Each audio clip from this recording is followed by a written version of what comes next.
Antonio Conte has galvanised a disinterested-looking Chelsea side into a well-oiled juggernaut that is dominating the Premier League. The man who Andrea Pirlo describes as having words that crash through the doors of your mind was a tenacious, determined and diligent player who played and captained under some of the most decorated managers in European football history. He used the experience and insight learned under the likes of Trapattoni, Carlo Ancelotti and Marcello Lippi and began his managing career just 2 years after retirement. Conte had been building his tactical tapestry around Italy with Arezzo, Bari, Atalanta and Siena and arrived at a Juve side that had finished 7th the year before. Conte's inspired switch to a 3-5-2 formation with a fantasy football back three of Chiellini, Barzagli and Bonucci won Juventus their first Serie A title in 9 years and became the first Italian team to go through a season without losing a single game. The returning fan favourite had brought the old lady back from the brink. After an underwhelming campaign holding useless hands with England in Group D at the World Cup in Brazil 2014, the Italian national side were in disarray, and like at Juventus 3 years before, the Azzurri moved for a man with fire running through his veins, Antonio Conte.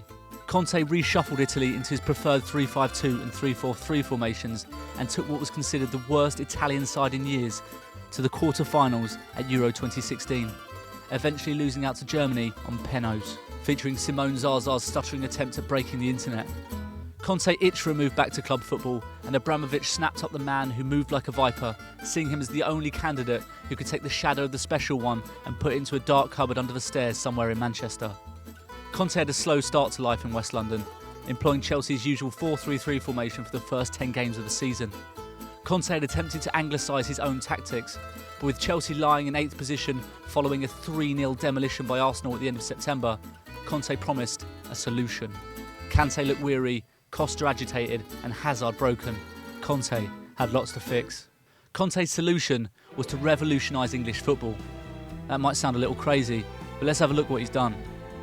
His first move was asking for his players' trust before reverting to the 3-4-3 formation that saw him dominate Italy's top flight with Juventus. Chelsea were revitalised. Conte took Chelsea on a glorious top-flight, record-equalling 13-game winning spree. From the start of October right up to New Year's Eve, Chelsea scored 32 goals and only conceded 4. At the back, Conte deployed David Luiz, Cahill and Azpilicueta, 3 modern ball-playing defenders who could keep up with the quickest of strikers and read the most intelligent of passers.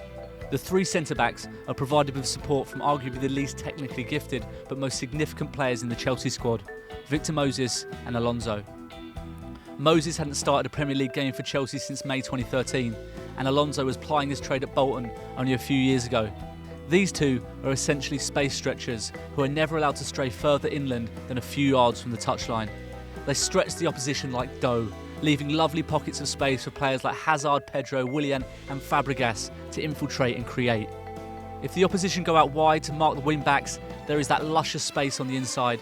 If the opposition leave Moses and Alonso be, their emphatic pace means Chelsea gain yards up the pitch in an instant. Conte's Chelsea put sides in checkmate. The central midfield partnership of N'Golo Kante and Nemanja Matic are rightly lauded for their defensive contributions. Kante's frightening telepathic game-reading ability, coupled with Matic's disciplined break-up play, allow freedom for the front 3 players. And when a wing-back receives the ball, one of the 2 push up and provide a sideways pass option, creating a diamond with the wing player further upfield. This always gives Chelsea an outball. Conte's formation is based on discipline and positioning, and even the ad hoc chaos from the front 3 is thanks to very specific runs made from very specific players. With Costa, they have a player who can happily and easily distract and take the attention of 2 players at the same time.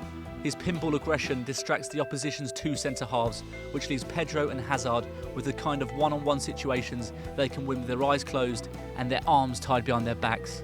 If Mourinho's shackles were prohibitive, then Conte's are empowering. Sides in the Premier League and the lower echelons of English football attempted to emulate Conte's formation, as if it was something as easily done as saying pump it up to the big lad. To complete Conte's influence on English football, even Gareth Southgate is now testing out a back 3 formation for the national side. Antonio Conte has words and football teams that crash through the doors of your mind. Although their procession to the title has slowed a little in recent weeks, compared to where they were last season, the turnaround under Conte is nothing short of miraculous.